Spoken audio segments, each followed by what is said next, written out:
of the Ivy Creek Natural Area and Historic Riverview Farm. How many people have never been here before?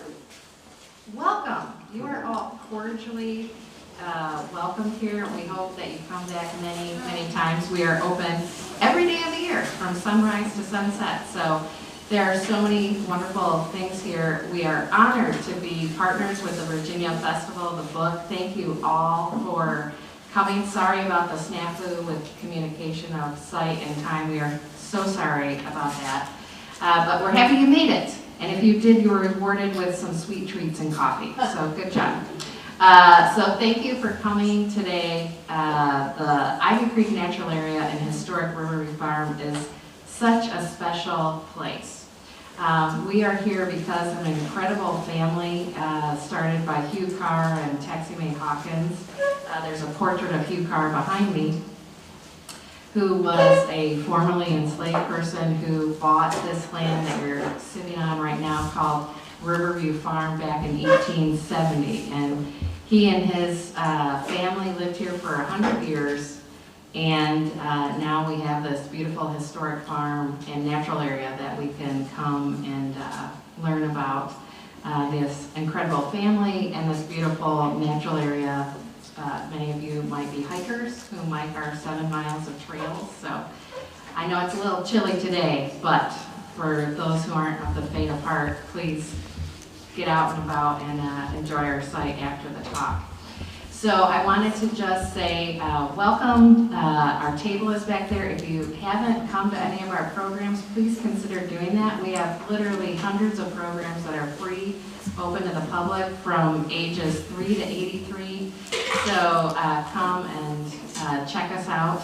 It is my pleasure to introduce our author today, Brooks, and he will introduce our panelists. So welcome and thank you.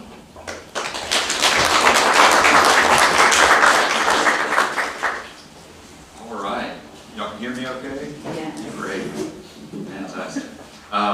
So thank you, Sue, for the introduction. I really appreciate it. Thanks to all the folks at Ivy Creek for having us out here today. I mean, what a special place to get to have a discussion about land and farming and the importance of place. Also, a special thanks to the folks with the Virginia Festival of the Book. My wife and I have had a chance to be here for a few days now, check out a few different talks. And this is a really special event. And it's a really great thing that Virginia has this and gets to share it with so many people here. I have a few quick housekeeping items before we get started today. One is, if y'all don't mind, if folks could just make sure their cell phones are silenced. Also want to point out, you all know this because you came in, but our exits are to the back should we need to head out. Want to give another special thanks to Michelle and David Baldacci for their generous sponsorship of the Virginia Festival of the Books. Make a quick note that authors, including myself and all of our speakers here, represent themselves and not necessarily the views or opinions of the Virginia Festival of the Book or Virginia Humanities. Final quick housekeeping announcements. We have a table in the back with a local bookseller who is very, very kindly here selling copies of Love for the Land. We will have some surveys that folks can fill out afterwards to let the festival know how they're doing. Final thing I'll share as a housekeeping thing is a big thank you to all of you. It's a Sunday morning, it's cold and sunny, but it's cold. And I appreciate all of y'all coming out here today. Very, very excited to be talking with y'all and discussing some really, really important topics and hearing from a wonderful group of panelists.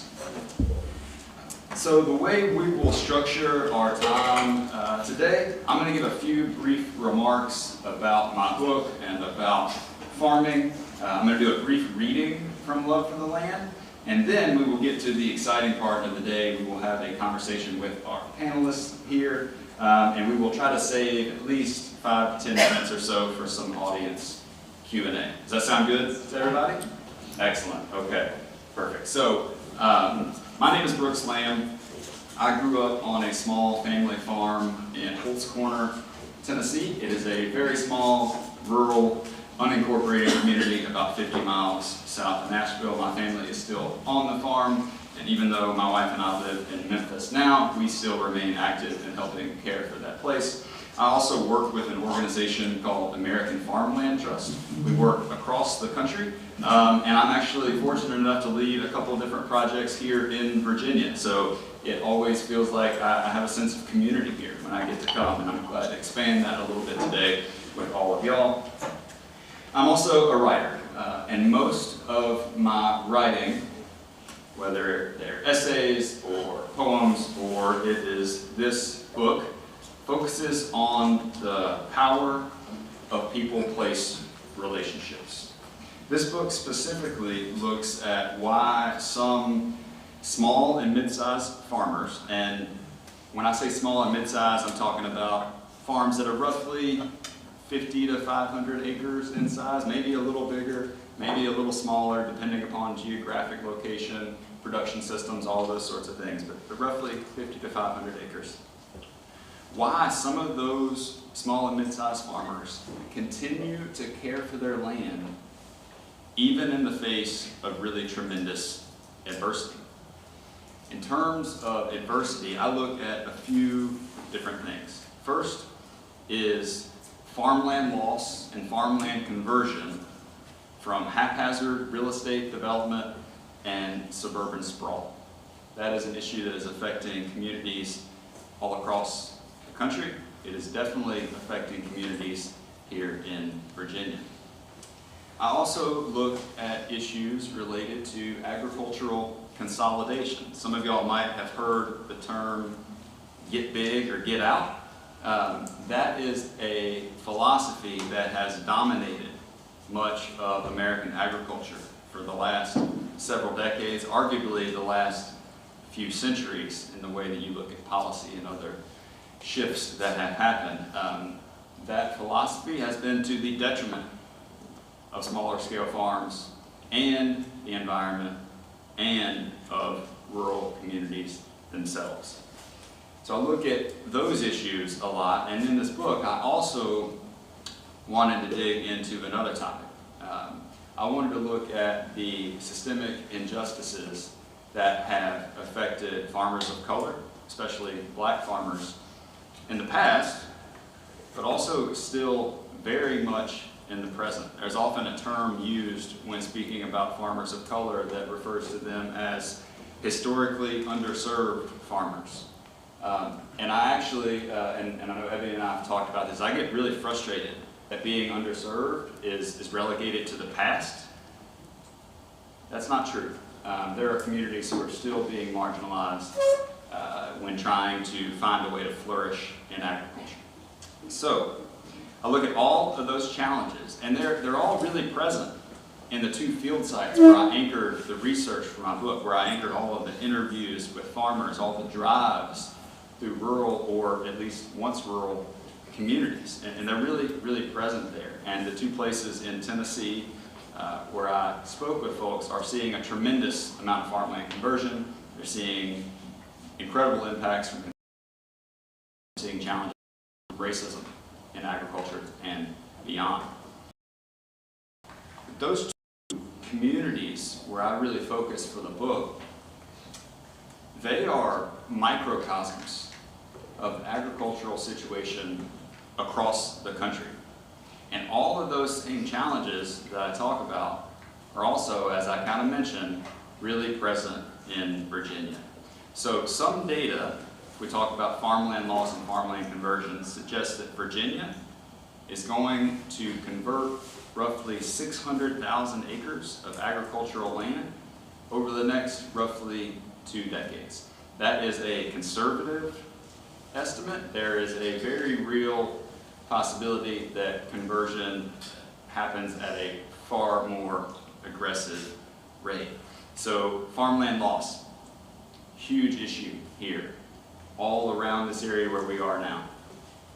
Agricultural consolidation, another massive issue in Virginia. Actually, just last month, data from the 2022 Census of Agriculture came out, and it showed that over a 5-year period, just from 2017 to 2022, Virginia saw a decrease of almost 5,000 farms just over a 5-year period. Anyone want to take a guess at the farms most affected that saw the greatest decline over that 5-year period? I think our panelists know. Farms that are under 180 acres in size, decimated. The vast majority of that loss and decline came from those smaller farms, while some of the larger farms in Virginia actually increased, and they cover more acreage now than they did just 5 years ago, even with all of the farmland loss that communities are seeing. And our panelists can speak better to this issue when we get to their part of the program today, but racism, inequities, injustices, they're still very present here in Virginia. They're present throughout the South. They're present throughout the entire nation. So these are issues that affect agricultural and rural communities everywhere. I think it's really important that we be honest about them, that we reckon with them. But I also think it's important that we don't stop with just talking about the challenges and the problems, right? There are farmers and there are communities who are persisting in place and practicing resilience in the face of all this adversity. Now, I'm very influenced and inspired by the writings of Wendell Berry. I'm not sure if folks have heard of Wendell Berry. He's a farmer and a writer in Kentucky. I'm particularly moved by his ideas of imagination, or this deep knowledge of place, this connection with place, that sort of connection yielding this virtue of affection or love for the land, and that love for the land pointing ultimately to this idea of fidelity, or this long-term commitment to caring for a place, even or especially when providing that good stewardship is difficult. I think we have a lot to learn from the small and mid-sized farmers who practice stewardship in the face of adversity. Maybe it's self-sacrificial stewardship at times, but they are so devoted to their place and their community that they provide that loving care in the face of great difficulty. I think we can turn to them as examples that we can emulate, and we don't have to live on farms to emulate them, right? Maybe we can work to apply that affection to a place like Ivy Creek. Maybe we can do it in another urban park. Maybe it's a community garden. Maybe it's a backyard. Maybe it's a street tree on the downtown mall, where my wife and I were lucky enough to get to spend the last few days, that people pay attention to. They notice how it's stressed in certain weather patterns. Maybe when you're walking by, you take a little bit of the water out of your water bottle and you give it to that tree instead. And you try to find some sort of way to practice love for places. I think if we do that, we will provide better care for specific places. But if we can do it collectively, we will provide more affection and better stewardship for communities, for states, for regions, for the country, for the entire planet.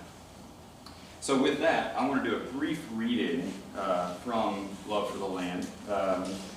And this was kind of a part of an interview with a farmer that really moved me, that helped me better understand some of the issues facing his community, and really helps ground a lot of the remainder of the book. So this is from chapter 5, which is called Systemic Struggles, Racism, Sprawl, and Consolidation.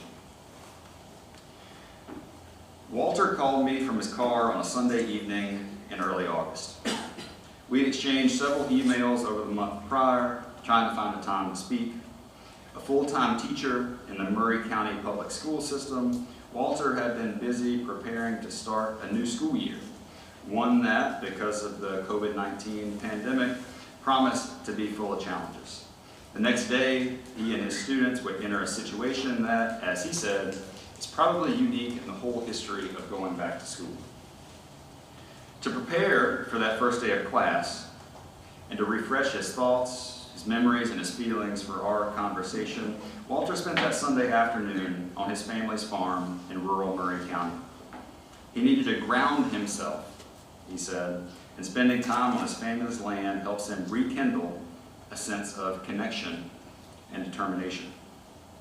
My mother and brother still live out there, Walter explained as he sat in his driveway back in town talking to me on speakerphone. My uncle still lives out there. But the house where my oldest uncle lived, nobody's there. I went out there today and I just sat on the porch. That was somewhere where generations of people used to sit out on the porch. And I went out there, I just sat, just thinking and reminiscing about everything. Explaining that he halfway expected his deceased uncle or grandmother to walk out of the house and join him on that porch, Walter noted the power, the peace, and the purpose he feels when spending time on the farm. Now in his 50s, Walter has felt this sense of belonging for most of his life. With a decrease of nearly 14,000 acres of agricultural land over the last 15 years, and many remaining farms consolidating into larger, more industrial operations, the same dynamics confronting rural communities and the other field site where I anchor my work, fewer folks in Murray County are sitting on rural front porches, looking out and reflecting on the past, present, and the future of their farms. And not many of those remaining farmers look like Walter. Demographic data from the Census of Agriculture shows that, as of a few years ago, only 61 black farmers are listed as producers in Murray County. Now, to be sure, those 61 black farmers are more than the 11 documented in Robertson County, the other field site for my book. And in fact, Murray County has the third highest population of black farmers among all of Middle Tennessee's 38 counties. But they are a fraction, only 2.4% of the nearly 2,600 total producers listed for the county. It's in addition to the everyday struggles of farm life and the aforementioned issues of development-induced land loss and agricultural consolidation, black farmers here have grappled with racism. These obstacles, which manifest themselves in both individualized and systemic forms, have made agricultural survival difficult for farmers of color across the United States. Yet despite the difficulty inherent in continuing to farm and care for the land, some black farmers in this community persist in place. And while they cite family legacy, spiritual calling, and economic opportunity as some of their reasons for perseverance, the people I interviewed for the book also spoke about the virtues of imagination, affection, and fidelity as motivators of their sustained stewardship. Samuel, who lives and farms in northwestern Murray County, made his commitment to the land explicit. Just like his father before him, Samuel said, "I hope to die here on my farm. I'm not any way soon ready to go, but if I do, I hope I leave here on my farm. We've got a community cemetery down here," he continued, "and my wife has already made plans to put our tombstone down there because that is where we want to be buried. When I get through farming, that's where I want to go. I love my farm." In life and in death, Samuel's fidelity, rooted in affection, will endure. In the face of adversity, the farmers featured in this book have nurtured enduring relationships with place, grounded in understanding, love, and loyalty. These people-place relationships have lasted, in some cases, for multiple generations. Through their example, the power of affection and fidelity is shown once again. Right. So, thank you. Thank you so much. So we've had a few remarks from me. I've done a brief reading, probably slightly too long reading, but hope you enjoyed it. Now we can move into the part of the panel that I've most been looking forward to. We have a fantastic panel of farmers and leaders here to chat with us this morning, and I'm very, very grateful to all of y'all for being here. Thank you. So the first thing that we will do, and maybe Renard, if we can start with you, if folks wouldn't mind just going down the row here, can you please just introduce yourselves and talk briefly about your farms and maybe some of your work. Well, good morning. Can you hear me okay without the mic? Yeah. Actually, Renard, if you don't mind using the mic just so that it's good for our recording. 10-4. Good morning. My name is Renard Turner, and I co-own Vanguard Ranch, which is located in Gordonsville, Virginia, with my wife Chinette, who's sitting here to my right.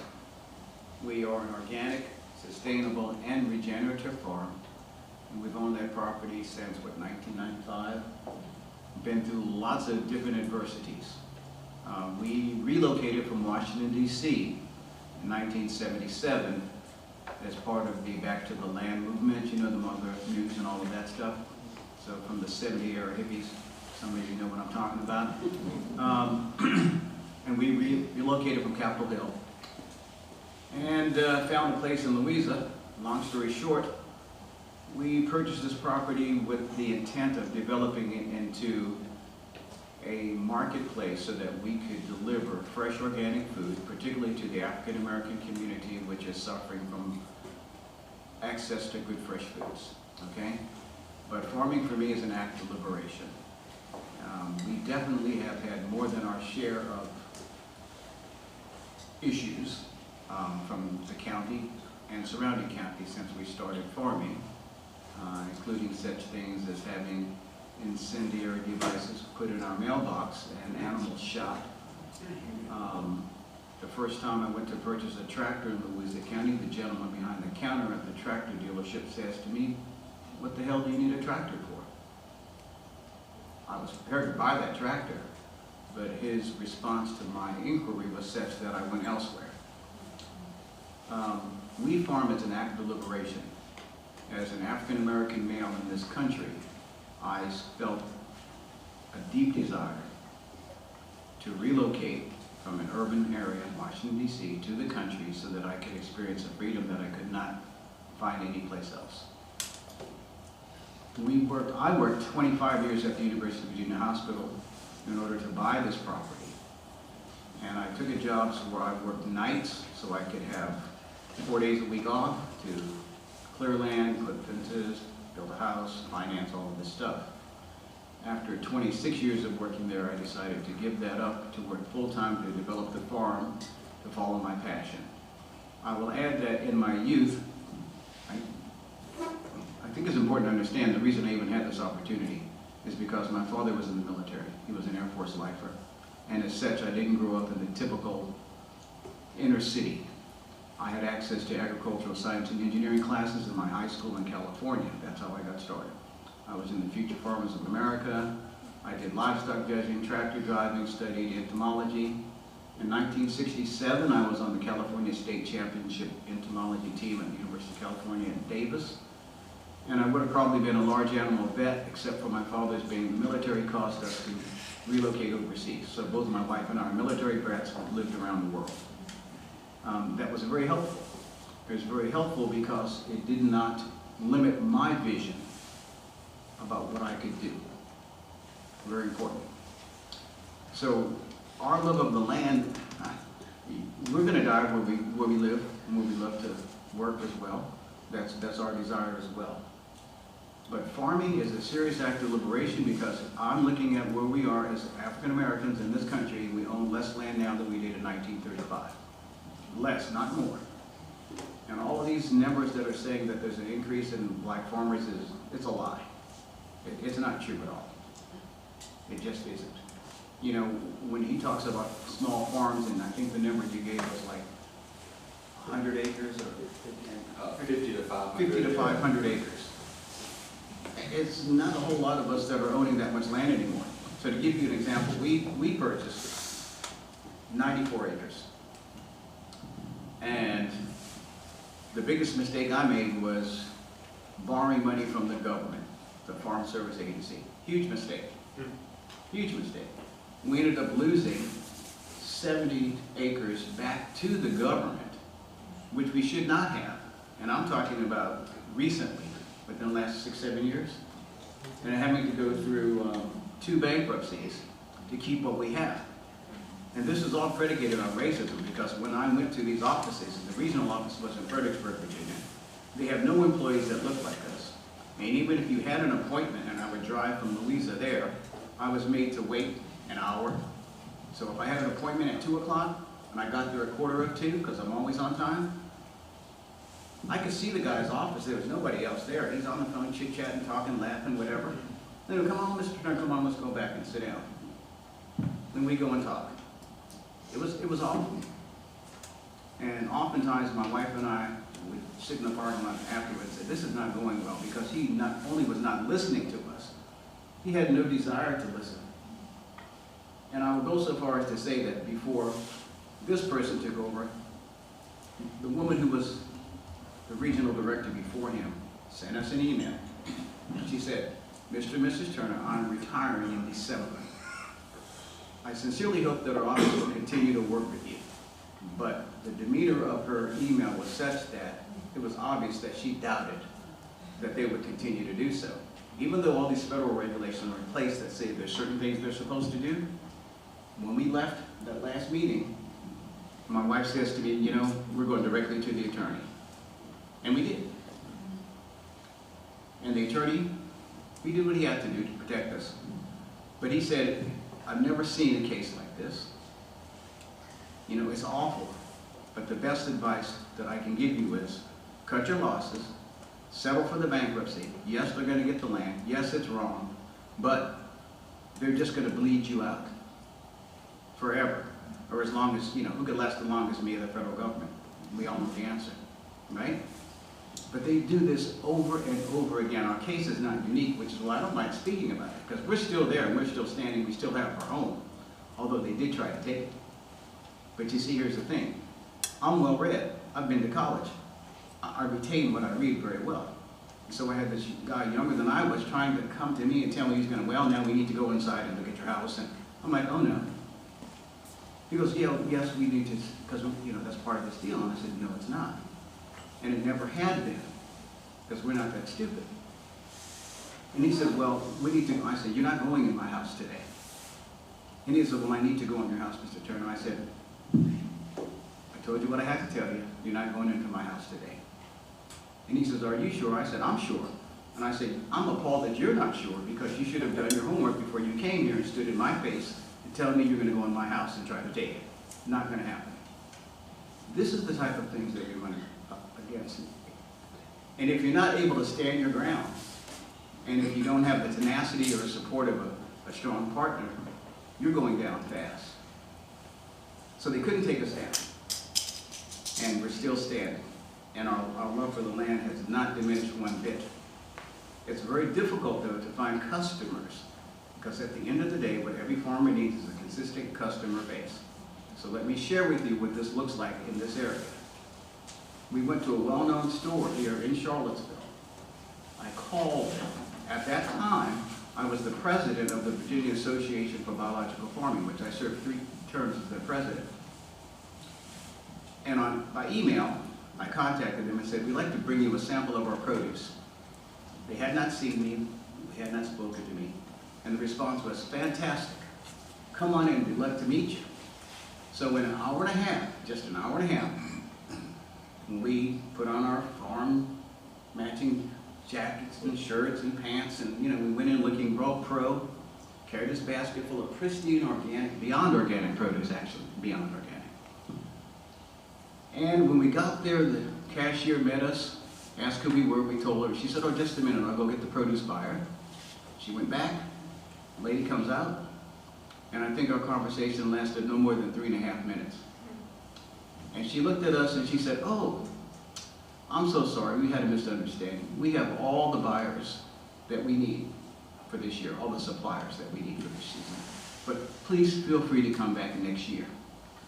The same exact person I had spoken to an hour and a half ago by way of email. So here we were. We made the effort. We grew the produce. We're standing there with it. And we were told, come back next year. This is the type of thing that happens year after year, time after time, place after place.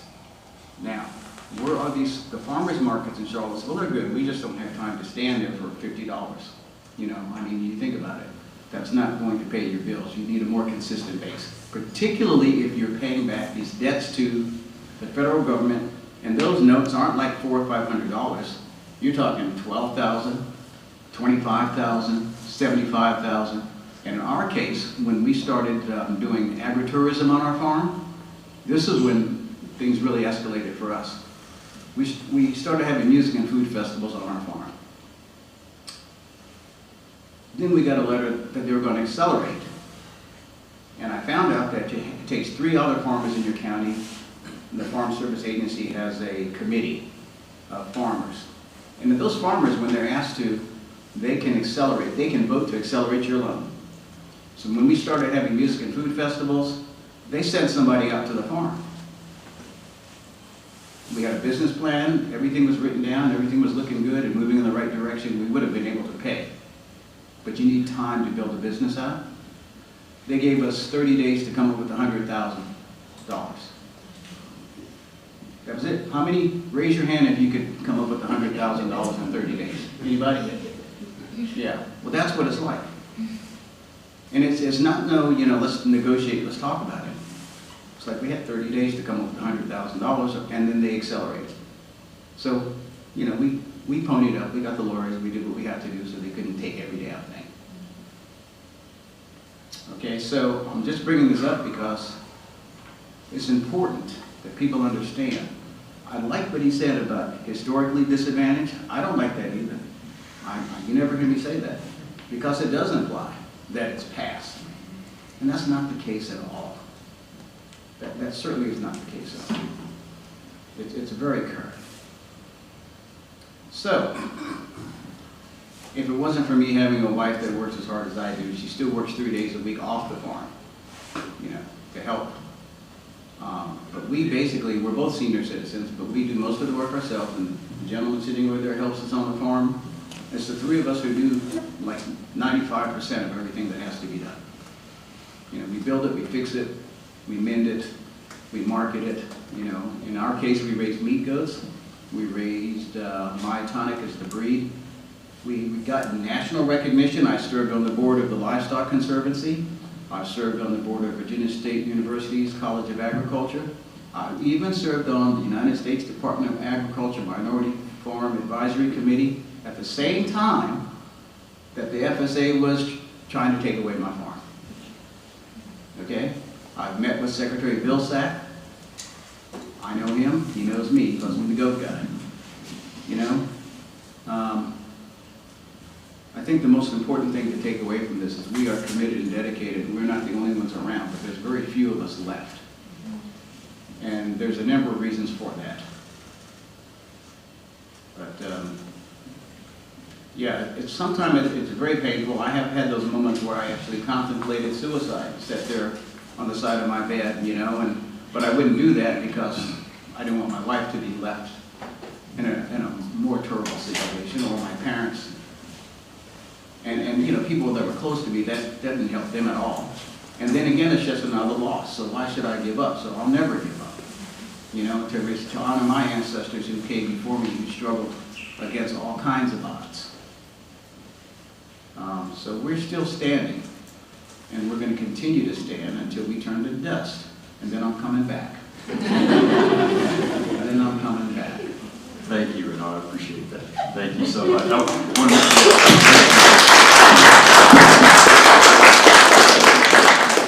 If others want to jump in as well. Okay. I just pressed this, right? Oh, okay. Okay, I concur with my husband, and it's been a struggle. But that's why I still work off the land, so we make sure we keep it and pay our taxes.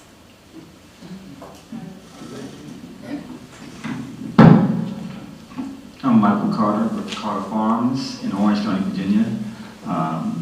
We're a family farm. Our family's owned the land since November 5th, 1910. The 5th generation of the farm it, or at least care for it. I don't know if I'm farming at this point in my life. We grow or focus on African crops, and I really focus not just on what I grow, but who I grow. So I really focus on growing other farmers. We have a deficit, as Brooks stated, the last farm census stated that it's roughly between 4,000 and 5,000 farmers that were taken off the roster in the ag census, which makes up about maybe 10% of all Virginia farmers. The African American farmers lost approximately 250 farmers, which made up 20% of the farmers that were lost. Hispanics and Indigenous Americans actually increased in numbers in the farm census. So we're a little over 1,000 farmers, and we're an endangered species. And when you're an endangered species, you can't focus on, you focus more on surviving than thriving. So I'm trying to get more farmers actively engaged in growing and figuring out how to grow for markets, because we need markets. We need, I can't pay my bills off my good looks and a smile. I've tried. I also teach at University of Virginia. My nonprofit is called Agriculture. We teach a course called Agriculture, which promotes or explains the realities of black farmers in America. And I'm going to stop right there and let Ebonie Alexander, my good colleague, introduce herself. Good morning, everyone. I am Ebonie Alexander, Executive Director of the Black Family Land Trust. I do not farm. If you want it to die, give it to me. I kill cactus plants, so don't give me anything that you want to live. However, I do have a legacy of farming in my family. I live on land that's been in my family since the late 1700s, free, slave, black and white. My great-grandmother was born enslaved on the land, about 500 yards from my back door. She was born as a child of one of the landowners. We've been hanging out on this land for a very, very long time. And it's interesting, when I first read the book, Brooks and I talked, and the love of the land. I didn't know how much I loved the land. I didn't grow up on it. My dad loved the land. I'm a daddy's baby, horrible daddy's baby. And so I learned the love of the land from him. And when I came back to the land, he didn't think any of his children would come back. I did. And I always remember the first time he came. I put the house there, and it was Christmas, and I drove to Baltimore. It was snowing when I left, just a light snow. And I got my parents, and I packed them in the car, and I drove back home. And I'm praying the whole time for two things. One, that my uncle had managed to get the lights up on the outside, because I knew if I didn't have the exterior lights, my mother was not going to get out of the car. And I was going to have to take her to town to stay in a hotel, because she wasn't getting out. And then two, that the ramp had been finished so I could wheel my father comfortably into the house. My uncle performed a miracle between the time I left for Baltimore and the time I got back. Still snowing, ramps there, lights pop on. So as I'm driving down the driveway, my father says, "Where are we going?" I'm like, "I'm going to the house." "Where are we going?" "Well, you have all this land up front. Where's the house?" "Well, the house happens to be about a quarter of a mile off the road." He didn't understand that at all. My mother did not understand that. I'm still praying the lights are going to pop on. I get to a certain point, the lights pop on. I get my mother in the house, I drive around, I get my father out of the car in the wheelchair, roll him up the ramp, and he says, "Just let me sit here for a few minutes." And I said, "Dad, you can't sit in the snow." He's like, "I'll be all right." So I run in the house, I get a blanket, I come back, and he's crying. And I'm thinking, oh my God, he's in pain. And I said, "Daddy, do you hurt?" And he said, "No, I just never thought one of my children would live on my daddy's land." Tender moment, right? About 30 seconds later, he looks at me, and my family calls me by my middle name. He's like, "Diana, is that boss's hog pen?" That was his father. I said, "Yeah, that's the hog pen." Who in the blank blank would put a house in front of a hog pen? So there went the tender moment. There went the tender moment. So that's me and the land. I've learned to love the land from him. I still love the land. It is my solace. When I'm away from it, I miss it. I always say, if you make your land human, you'll take care of it. Your land is like your children. It gets on your nerves, but you never get rid of them. So when you make it human, you make sure that you don't do anything to damage it. You make sure that you're not using chemicals, anything like that. But let me just tell you a little bit about the BFLT very quickly. We are one of the nation's only land trusts dedicated to the preservation and protection of African American and other historically underserved populations' land assets. We see land as an asset, and it should be a performing asset for current and future generations. We are regional in scope. We work in Virginia, North Carolina, and South Carolina. We have a project in Charlotte, spelled Charlotte, Vermont, which is an African American owned farm that has buildings that date back before the Revolution. And then we also have a forestry project in Coosa County, Alabama. We have two core programs. One is called the African American Land Ethic, and the other one is called RAP, or Wealth Retention Asset Protection. Tina, I am happy to announce that USDA told us on Tuesday that we can now move forward with the closing of Walter Brown's easement. For those of you who don't know about easements and the length of time it takes, we've been working on this easement since 2017.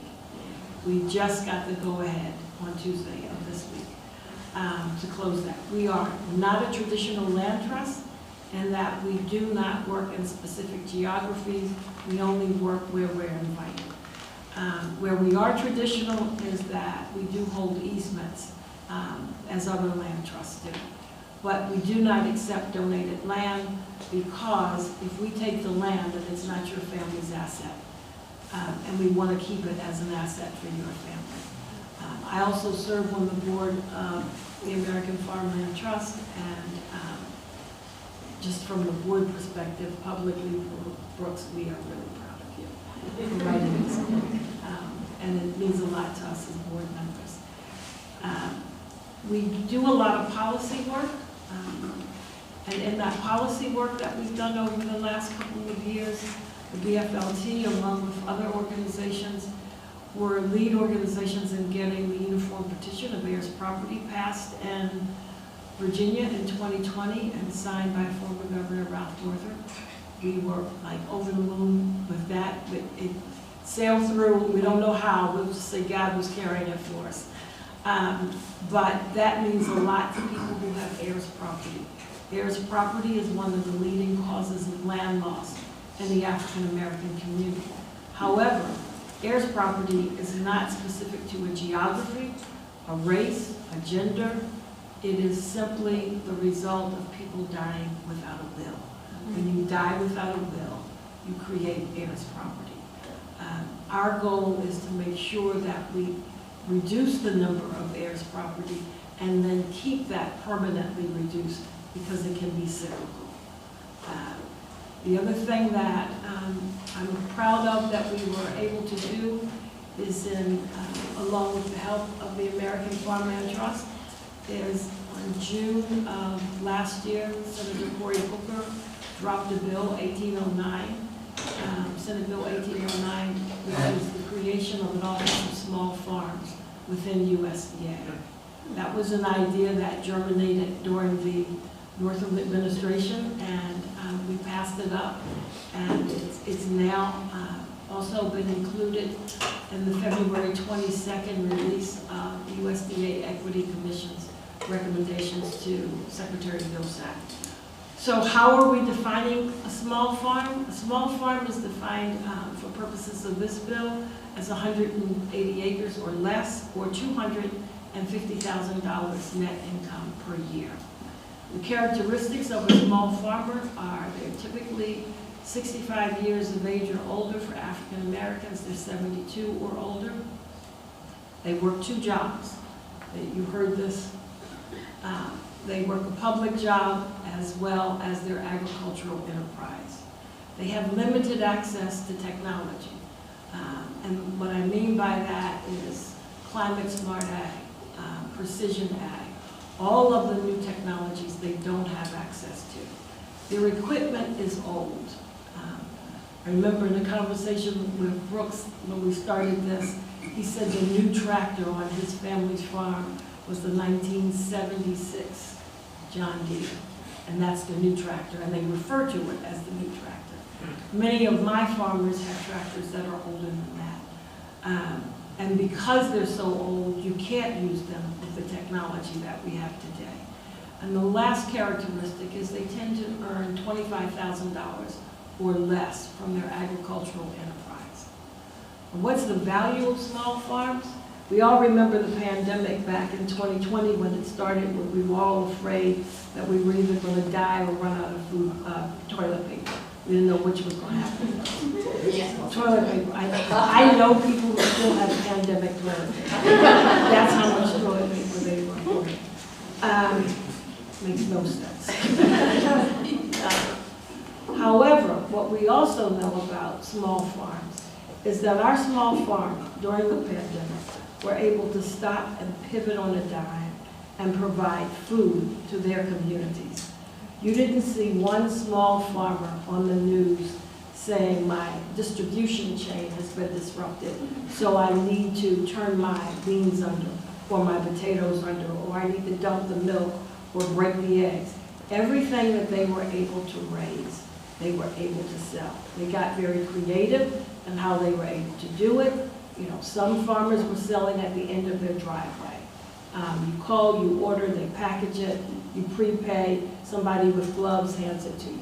It was all of that creativity that has kept small farms working over the years, and it was what kept small farmers working and productive during the pandemic.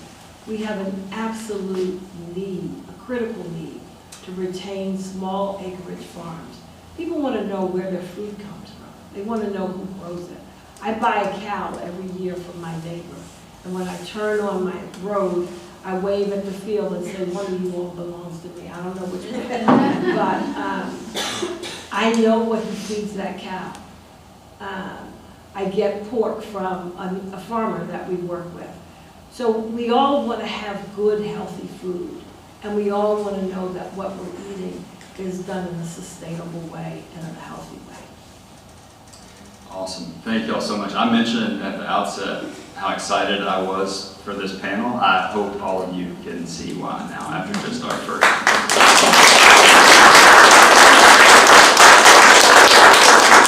I have a couple of quick things that I will mention, that I want to ask another question. Again, we want to make sure we have a few minutes for audience Q&A as well. One, Ebonie shared some thoughts on policy. I think that's really important, and Ebonie is both a friend and truthfully a mentor for me, so thank you, Ebonie. But her ideas on policy, actually the last chapter of this book is called Leveraging Love for the Land. And it talks about strategies and programs and policies that we can implement to better support small and mid-sized farmers and not only envision, but attain a better future for farming. Several of the ideas in that last chapter are actually Ebonie's. So I just want to make sure I point that out real quick. Yeah, so I want to dive into our last couple questions here.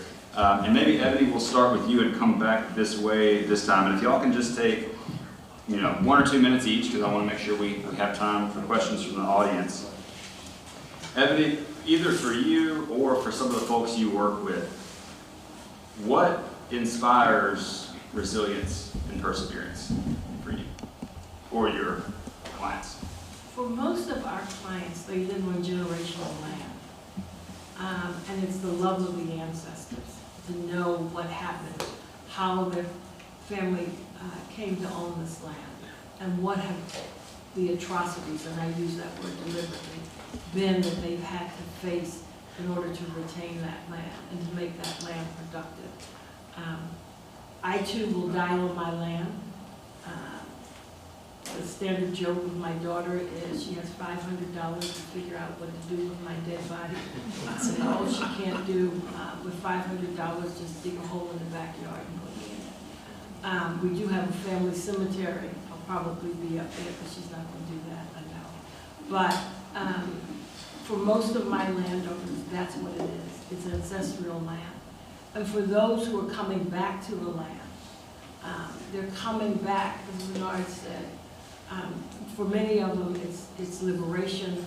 And then for the rest of them, it's a way of connecting, reconnecting with the earth. There's a spirituality between, we believe, between African Americans and the earth, and they want to reconnect to that spirituality and the land.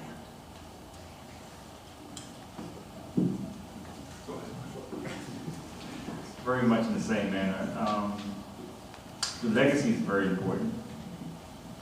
My great-great-grandparents, Jefferson Davis and Captain Walker Shirley, purchased our property in 1910 for $722.05. 150 acres for $722.05. And I would dare say the average possibly salary of a Black American in 1910 was about $8 to $10 a month. So, to me, that's a great achievement of being able to amass that amount. And to be able to purchase $150 acres, they didn't know me, they didn't know my father, they didn't know my grandfather. But yet, we still all benefit from that sacrifice and that vision. And they just didn't buy land there, they bought land on 522 and other places and provided that for their relatives.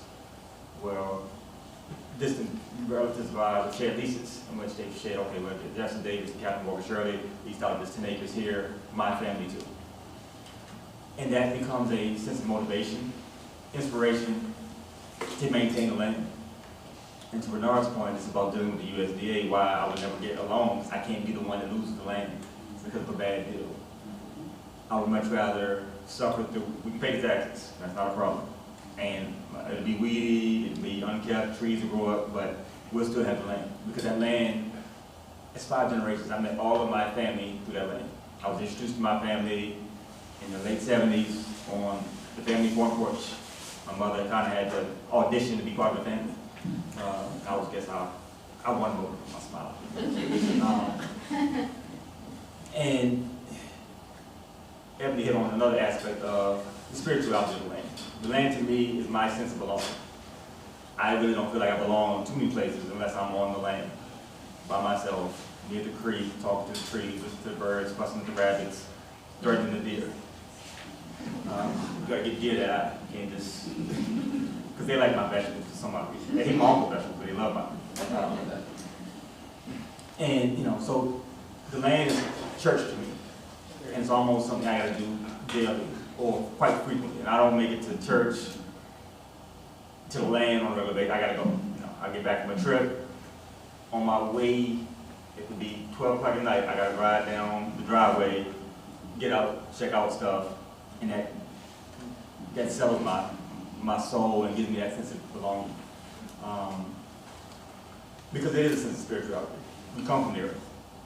You know, it's ash to ash, dust to dust, and you know, we're made up of all the same minerals and vitamins of the earth in the same form, 75% water, and all the other stuff that makes us up. And that connection keeps us whole. And there's a sense of responsibility as well with the African American farmer and the indigenous farmer have saved American agriculture at least 4 or 5 times in recorded history.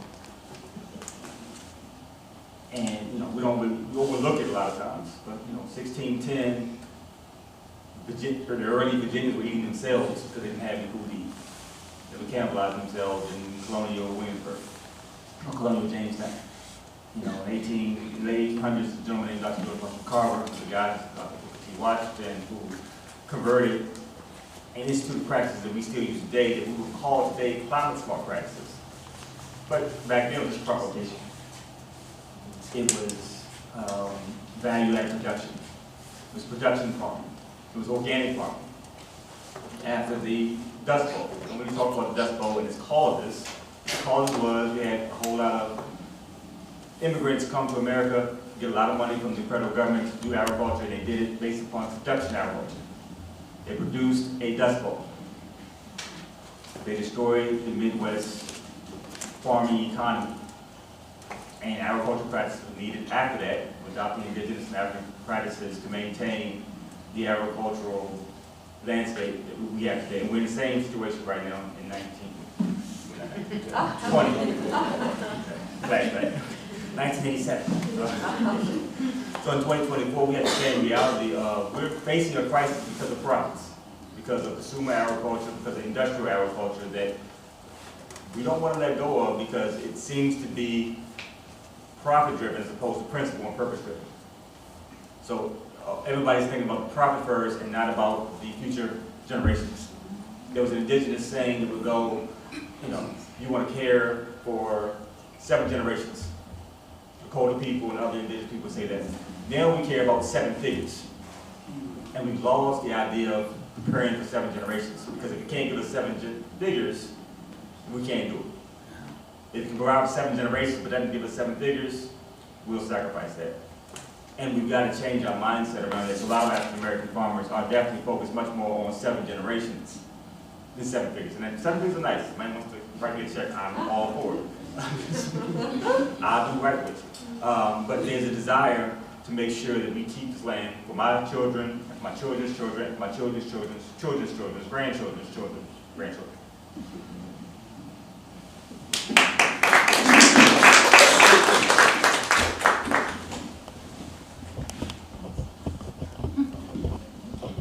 Well, what happens, sometimes people call and want to purchase our land, and I get so angry and frustrated, and I said, just don't call me anymore. And we've worked hard for this land, you know, and make sure we continue to keep it. Because I love the land, and I have livestock, and livestock guardian dogs, and I love all of that.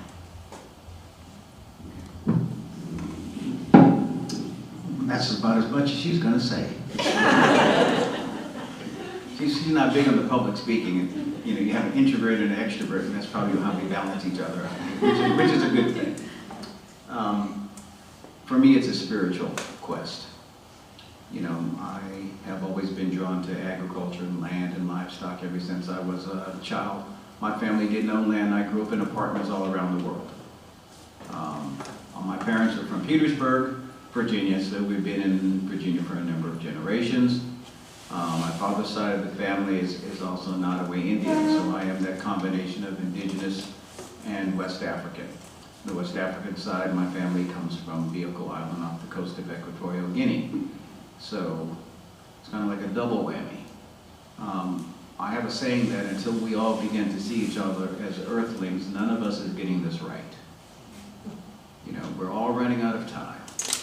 You know, if you've seen the movies Kiss the Ground and what's the movie we just Common Grounds, you know, we talk about these things. Some of us feel it very deeply.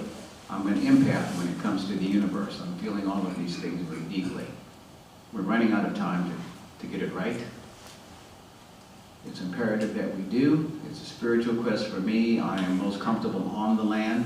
For the longest time, we had no visible neighbors. And it ticks me off that I can see some lights through the trees now. You know, I wish that would have, it's like there goes the neighborhood. But, you know, we're dealing with it. We've never used chemicals, pesticides, herbicides, fungicides, anything on our property, never will. We put new plastic on our greenhouse day before yesterday. Got to finish doing that, so we'll be growing produce again. We have sold to the local food hub. We'll probably be dealing with 4P foods this year. It just depends. But to me, it's always been a spiritual thing. You know, I feel most comfortable in nature. I need space around me. And I think that one of the worst things that happens to the African American community is being confined. To me, my acronym for city is confined in tiny yards. Concrete and steel is a hard vibration for your spirit. I don't think people flourish in that. I think it's unnatural for everyone. And I think it's a shame. You know, to me, I think cities are an abomination.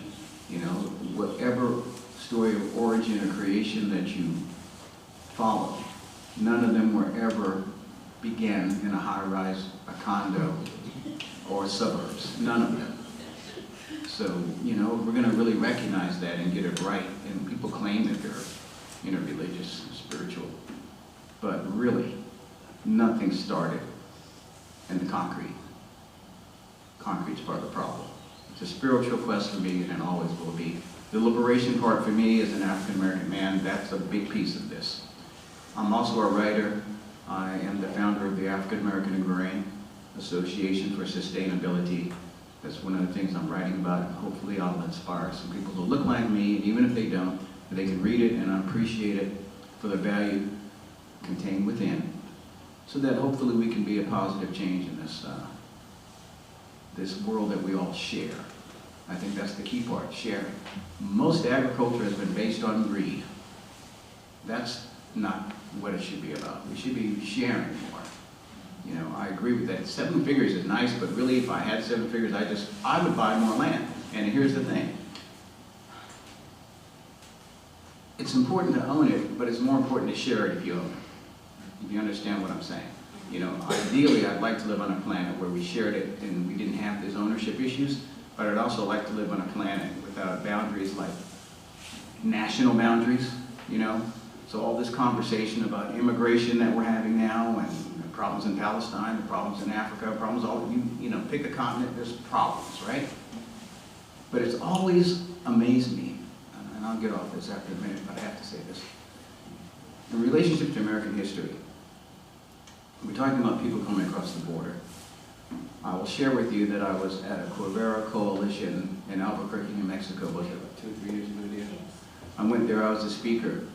I was invited to speak on a panel with indigenous American Indian women about food sovereignty. So there was 4 of us on the panel. I was the only male. And 2A1, each of the indigenous women, when they began their speech, after they called on their ancestors in their native tongue and paid, you know, homage to them, when they speak of the history of this country, they use this term, the unsettlers. You understand? The unsettlers. When we go to school, most of us go to school and we talk about America being settled. Indigenous people say, no, we were settled before the unsettlers came. It's a very different perspective. And I think it's important that we recognize that. And I also will further say that we have a tendency in this country to polarize things with black and white. That's not necessarily good either. You know, because we don't wish to not include other people who are here as well. And we're all guilty of doing that if in fact we don't recognize that, you know, a big part of this, well, it was all theirs. Except, you know, the native indigenous people who look like me who were here too before Columbus came, which would be a surprise to some of you. But it's a passion that's not going to go away. And I hope before I turn to dust, I'll inspire some others to follow suit. It's very liberating to wake up and not have neighbors. You know, I'm not anti-people, but sometimes the more people you meet, the more you love your dog. That is a fantastic line. One quick thing I'll mention too, towards one of your points, Renard mentioned on that panel with indigenous women, the topic of unsettlers. I mentioned briefly how Wendell Berry has influenced me. One of his most famous works was written in the 1970s called The Unsettling of America. A lot of the problems and challenges he wrote about 50 years ago, we are still dealing with now. I'm looking at Aaron really quickly. So we are technically over time. So we can maybe we can take one quick question from the audience. I think our panelists are going to maybe stick around for a few minutes as well. We've also got books for sale back there, but I want to take maybe one question. I see this gentleman's hand here. In terms of you know, legacy land owning and passing the sort of generational farming, to what extent are you finding there's a reluctance of the next generation to continue farming? Because farming is hard work. Yeah, so I'm going to just... I worked on farms, you know, when I was growing up, and it's a lot of work. I'm just going to repeat the question really quickly so everyone can hear, but in terms of kind of generational transitions, how much are our panelists seeing maybe a reluctance among the next generation to maybe carry on that farming tradition? If y'all can just maybe a minute or two each, that'd be great. One way that I had the same challenge. I made a vow to myself when I was about 12, planting beans in my father's garden. I would never work in agriculture ever in my life. I made that same vow to me when I was about 17. I was cutting grass. And I said, I'm gonna go to school, I'm gonna work for ADM, and or Buns or Monsanto, whoever, and create a grass seed to grow that tall, it'd be midget grass. We wouldn't have to cut grass ever again. I'll be the hero of all 16, 17-year-olds on the planet. You'd be rich, too. And that was the process. I'd be wealthy. Neither one of those things happened. And I kept telling myself I would never work in ag. And as I moved to Washington, D.C. and Southeast, I had a little piece of land. I found myself at Home Depot buying pansies and mint and stuff and planting in the backyard. Like, what am I doing? We've done, the past generations have not done a good job of marketing this occupation, this vocation, this responsibility to the next generation well. I was told very often by my uncles and everybody else who were in earshot that you don't make any money in agriculture. And as a teenager, that's the worst marketing strategy you can ever have to get somebody in your, so you try to go to McDonald's, where I work at King's Dominion, you work at a gas station, anything to get money, but this is the occupation where I had to work in a hayfield and bale hay, which is like farm Tetris. That's sweaty, hot, and there's a man fussing at you on the back of a tractor because your Tetris blocks are building up on the, it was very unappealing. So what I do with my children, and I have 4 boys, 3 of which actually work on the farm, I pay them. And I pay them pretty well. They get about $20 an hour to work on the farm. 10 of that goes in their pocket, the other 10 goes into their savings account for them. And that inspires them to say, hey, can I come to the farm and work? My 14-year-old is constantly asking when we going back to the farm to work. Now, you don't usually get that from a 14-year-old, but if he's getting paid, it makes sense. Another avenue that we really focus on is hemp. I call hemp the gateway plant to agriculture. I go to schools, I talk, I say I grow hemp, and whatever conversation is being had while I'm talking, all of a sudden stops, ears perk up, and now they want to know what, they want to know, they want to come to the farm. I had numerous individuals come to the farm asking me, bringing their father, bringing their mother, say, I want to work here for the summer. He grows hemp.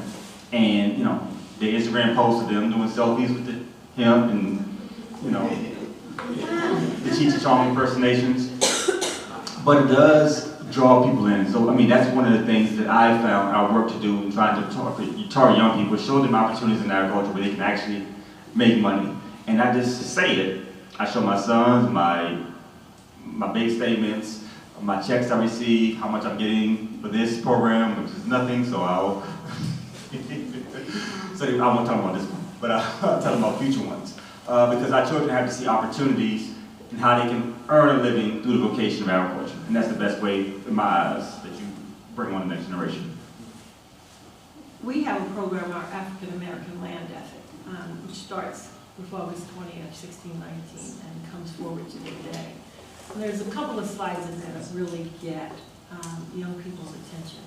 And what we've done is change the language. We don't talk about farming. We talk about entrepreneurship. We talk about return on investment, things that they'll resonate with.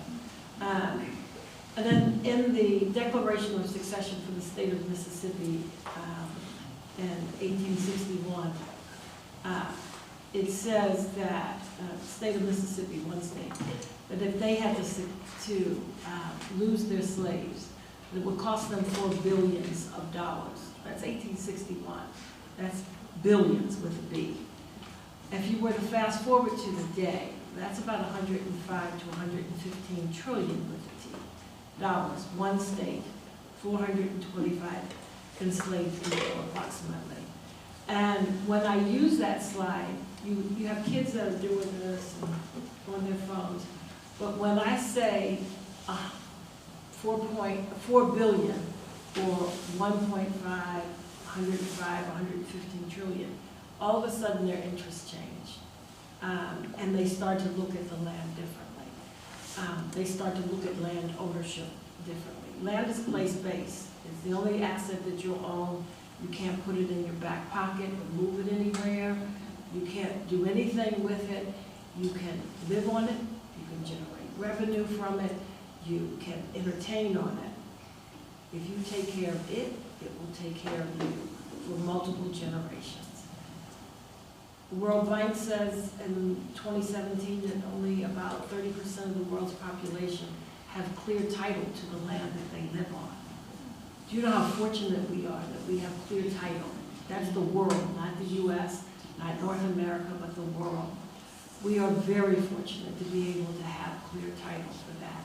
And then I think the final thing that I ask everyone in this room to do, we've got to stop with the foolishness that goes on in marketing with farmers. All farmers aren't marketed as being backward people, Beverly hillbillies, stupid, they don't know how to do anything.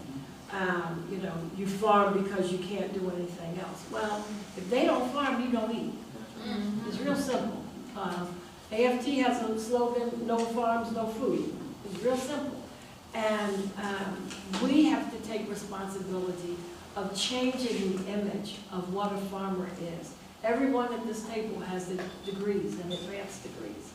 We're not stupid people, mostly. Most of the time, I should say most of the time. There are days when I wonder, I'm doing this for what reason? I say that to say, when you go in the grocery store and you look at what you're buying, try to buy local. Try to buy something from a local farmer. When you're in discussions with people and they're talking about the price of food, let them know that the people who are selling, the small farmer who's selling, that price went up, but they didn't get an extra penny. So we've got to do a better job of marketing and explaining who our farmers are, who's raising our food, and why we're raising it. So, boy, this is good.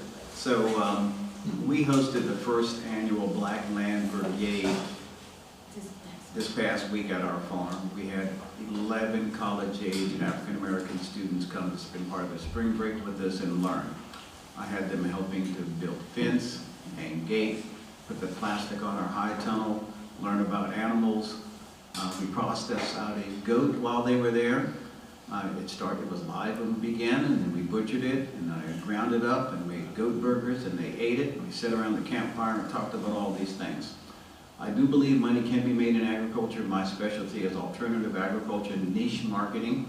I don't try to go after the big box stuff. I'm not going to raise soybeans, corn, wheat, cotton. That's not my thing. However, I do know how to make money on the other side. I am a value-added producer. The goats are good, but we have a food truck. We've had it for, 20 years? Yeah. We've done state fairs. We've been to all of the 1890 colleges up and down the east coast doing goat burgers and goat kebabs and curry goat. We did Monticello. Harvest, thank you. Harvest, that's my other half of my brain.